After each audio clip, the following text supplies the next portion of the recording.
When she's not walking the runway in high heels, Sumaya might be found marching in boots and camouflage. She serves as a reservist in the Australian Army, balancing grace with grit. With her remarkable achievements and love for her heritage, Sumaya hopes to bring home the crown for Bangladesh and share with the world the beauty, strength, and spirit of her motherland. Welcome to the studio, Sumaya. Thank you for having me, Rosh. Now, Sumaya, why did you start pageants? And what discoveries did you make in your scientific career? And what are you hoping to achieve through this work? Sure. So I started pageants. Well, why I started pageant was actually because of my mother. I used to watch it with her as a child, and she was so amazed by it. But we never really saw my kind of representative on there. And I thought, hey, I actually identify with these women, and I'd love to be on stage. Why not do that? So it's been quite a long process for me for many years. And yeah, I've just been doing it ever since, and it's been like a dream come true, basically.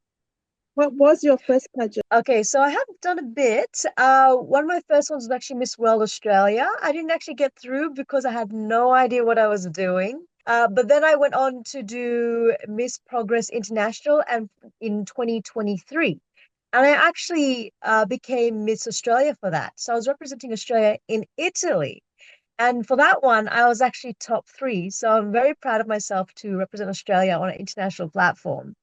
And this time I'm with Miss Multiverse International, representing my motherland, Bangladesh. What discoveries did you make in your scientific career? Nothing breaking like a cure for cancer, which would be amazing. But I actually did some research on diabetes, Alzheimer's, COVID, hepatitis.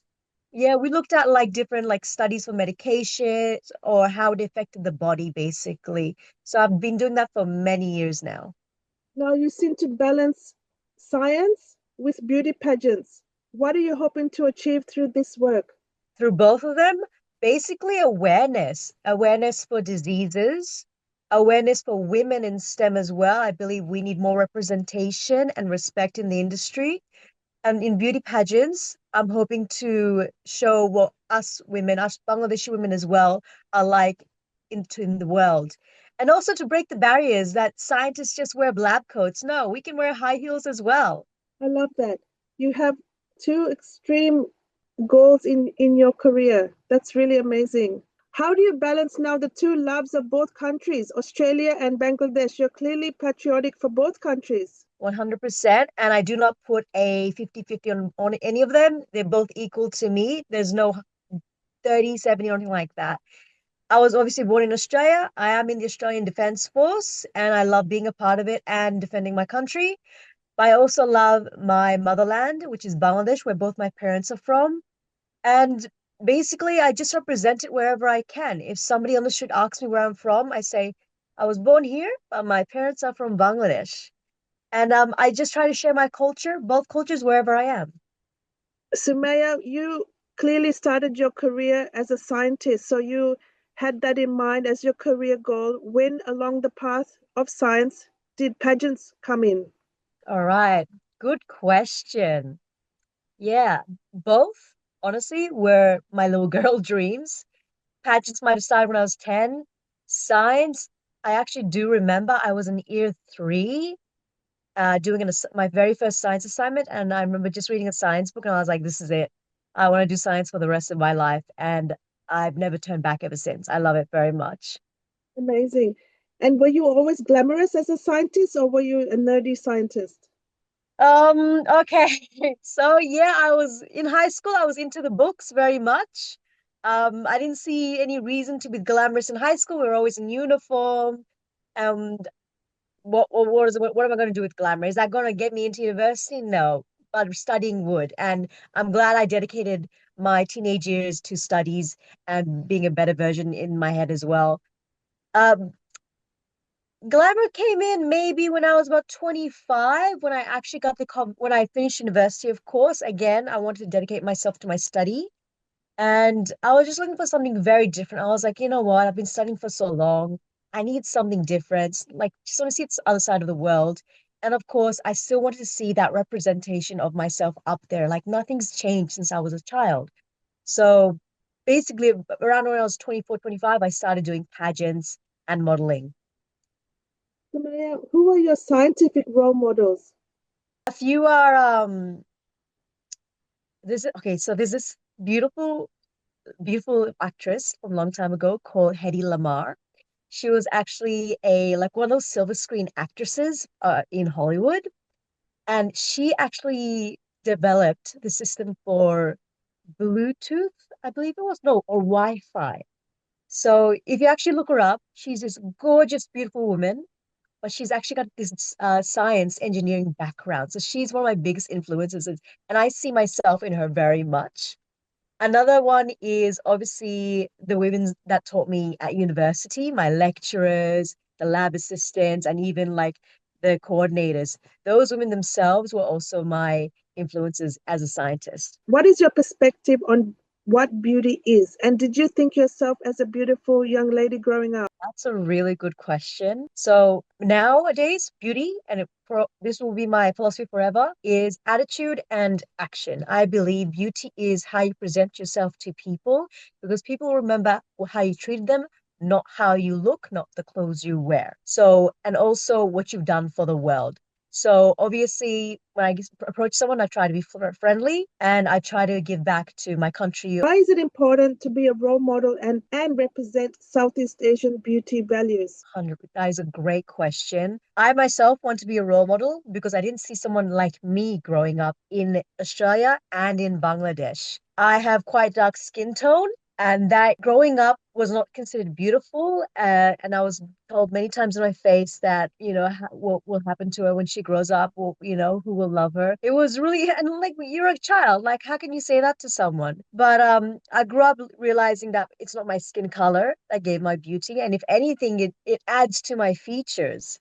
So I want to change that. I want to defy colorism in the beauty standards of South Asia. And that's why I'm also doing this pageant today. How does the Southeast Asian beauty values differ from other beauty values? So the Asian beauty values hasn't changed much in many years, but I do believe it's getting somewhere only recently. One thing they're very big on, and I'm sure you will see it on like the films, is with the women, it's our skin color. It's the paler, the better, the fairer, the more beautiful it is. They don't appreciate the brown skin or the golden within us. That's one of the biggest things. Whereas in the Australian industry, let's say, dark skin's actually embraced more here. They love seeing it on the runway. They love seeing it on the TV. Whereas if I was to go in a South Asian film, I would most likely get rejected, and I have been rejected, or I've been casted. Let's say if I was to a TV show, I would be casted into a like a villain role, which is not only because of my skin color. Whereas I do have characteristics that are also suitable for a hero role, let's say. What do you see in the Australian beauty advertisements? For example, for the shampoo or the skincare ads, do you see representation of Southeast Asian beauty values? That is a great question because I have experienced myself in this as I do modeling and commercials. There's not enough. There's so much work to do in diversity, in entertainment, in Australian entertainment industries. Not enough skin colors, not enough makeup artists for the skin colors as well. We need more, and that's who we are today. Australia is a multicultural country. We're made of different colors, different hair types, and we need to embrace that, and we need to put them into different roles and not class them into stereotypes. Like not every police officer is going to be white. No, they come in different colors as well. Being a user of beauty products, are you surprised at how little skin tones, colors there are, shades in the makeup ranges at this moment in time? Am I surprised? Not at all. Not at all, because it still affects us today. It's still the same as was 1 or 2 decades ago. Not enough research and clinical trials are being done on women of color. A lot of the dermatology textbooks, if you open them up, you'll see pictures of, let's say, like skin conditions. But who is it on? It's on a person of whiter skin. There's not enough research and studies on women of color. You're still finding it difficult to find makeup in your skin tone? Do you have to get it from overseas? Oh my goodness, what a great question. You know what? 15 years ago, that's what I had to do. I remember I went to Malaysia and that was the first time I found foundation my color. Growing up, that was another thing. Makeup, because I didn't find the skin tone or foundation of my skin tone growing up as a teenager. That's one of the reasons why I didn't find myself beautiful. I was like, well, if it's not in that color, there's no point putting makeup on.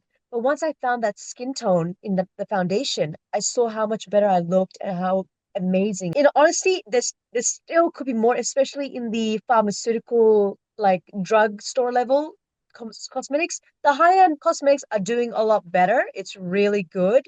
They still need to go somewhere. Like the Korean ones are a bit so, but the drugstore is getting a little bit better. But I do find the international places way better, and I will always give credit to that. As a scientist, would you consider developing a range for Southeast Asian women? Oh, that is actually a vision I'm having right now. I feel like I can do that very well. Obviously, I have a clinical research background as well, so I could actually start off my own skin of color range. I just hope if I do it here in Australia, that I will get enough support from women of color in my community as well. Definitely. You got one radio presenter here. Thank you. What is the Miss Multiverse Challenge? What is it about? And you are only one of the 16 participants globally. Great. So Miss Multiverse International is by Panache Industries and also represented by Mahindra, which is a car company from India. They're quite a new pageant, actually. They did start last year, but what I've noticed about them is they definitely look at the quality of the woman and how she presents herself. It's more than just what's on her face or how she models in the clothes. It's definitely the woman herself and how she can give back to the community. And I believe they will see the quality in me as well and not the color. Sumaya, what are some of the challenges and strengths that you will bring to Miss Multiverse? And what challenges are you looking forward to? What I believe I can bring is my story as a woman and as a woman of color, and I hope that I can influence other women. Another thing I can bring is my culture. I'm very proud to be Bangladeshi, and I find that it does not get represented that well in the public eye, and its beauty standards are also not well represented. So I want to defy that and change that. What are some of the challenges at the pageant that you're looking forward to? I saw the CEO challenge. Ooh, there's quite a one I'm actually preparing for right now is the fundraiser. So I'm actually fundraising for Cancer Council as that is a cause quite close to my heart. So I'm going to be setting up a few events here there just to raise money. Another challenge is, of course, the pageant side, which is the walk, presenting the beautiful dresses, but also presenting my culture to everyone as well. So those are the challenges. Are you looking forward to meeting these women? I actually have met half of them, at least half of them, and I'm so happy. Like they feel like sisters already to me. They're so beautiful, and we all have the common mindset, not only just for the crown, but also just for our culture. We want to represent our culture on stage, and we just love dancing around and walking in beautiful clothes, obviously. But they've just been amazing women, and they all come with their own strengths as well. Social and emotional intelligence challenge. What does that mean to you? Why is emotional intelligence really important in this world? I do find, especially today, is that we react too quickly and we do regret our actions. So emotional intelligence is important to for our connection with other people and to maintain that connection, to maintain that peace with other people. Are there going to be emotional intelligence workshops or coaches? Well, so far as we speak, we have done a boot camp, and yes, they've emphasized in the pageant, Miss Multiverse International, they've already emphasized our mental health.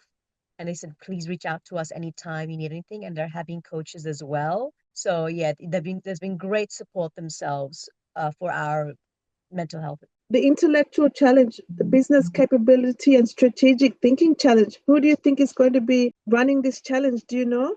Who is going to be the CEO that's going to be hosting this intellectual challenge? Oh, it could be Mahindra. They're the biggest sponsors. But at the same time, we're also the business. We have to have a business mindset on how we're going to do the fundraising and how we present ourselves as well. Oh, that's be very interesting. So nobody knows how you're doing it. It's a challenge. Yes. Now, the adrenaline rush, being in the Australian Army, you would have experienced so much adrenaline. rush and challenges, do you have an edge over the other contestants in the adrenaline rush? Well, like I said, they all bring their own strengths and they all have their own stories. But in saying that, definitely a lot of qualities that I have been given that I've learned from the Defense Force do come into how I am today in Miss Multiverse International. So one is discipline and listening. That's a big thing in the army, and I think that's really helped me in being a great contestant. So there's going to be a gala. Do you have any entertainment skills to showcase? Ooh. So obviously I've done pageants before, so I have the experience on how to walk on a runway and how to present myself. So that's, like from experience. But also there will be a national costume round, and I'm hoping that round will be my, moment to shine. That'll be, yes, because it'll be, I won't say too much. That's the thing. It's you have to be there to see. It's gonna be a lot of fun. Showstopper. So it's here in Australia, in Sydney. Yes, it's going to be in Sydney on the 14th of November, which is very soon, at the Sofitel Hotel. And you can still buy tickets right now. Where is the money going to? Yeah, so the proceeds of the ticket sales are actually going towards the charities, and one of them being Cancer Council. What other countries are competing? Ooh, so from the top of my head, what I remember, Bangladesh, Australia, India, Germany, Croatia, Argentina. I can't remember too many, sorry. So the challenge, the actual adrenaline rush, what's the circuit? Where would that be held in Australia? The You mean the physical challenge, where would that be held? Like skydiving, where are you going to be doing the physical challenge? the physical challenge is on stage What? when we're in heel? Yes, that's the physical challenge. We're gonna have bright lights in our eyes. We're gonna be on high heels, and that's yeah. We're gonna be walking the stage. Okay. Trust me, high heels for a couple of hours is not pretty. It's not great. So Maya, who are your coaches here in Sydney? So here the pageant, Miss Multiverse International, has actually already organized coaches for us. So we had Quinton, who was our walking coach. He was amazing. And then we also have choreographers, Nikita and Ashika, work with the pageant themselves. So we've been blessed to have people supporting. So Maya, Sumaya, can you reveal anything about your out? Which one? There's gonna be a few. Pick one. Pick one. All right, well, hopefully it stays this way. But for my evening gown, I can tell you it's the color red. And that's a big deal because in Bangladesh, red is seen as, maturity and strength. But also, it was a vision of my grandma. She said, if you ever do a pageant again, please wear a long red dress for me. And I said, of course, grandma. So beautiful. And will you have your family members from Bangladesh arriving to see you on the 14th? Not directly from Bangladesh, but the ones here, yes, they will, especially my mother. She's so excited to see me on the 14th of November.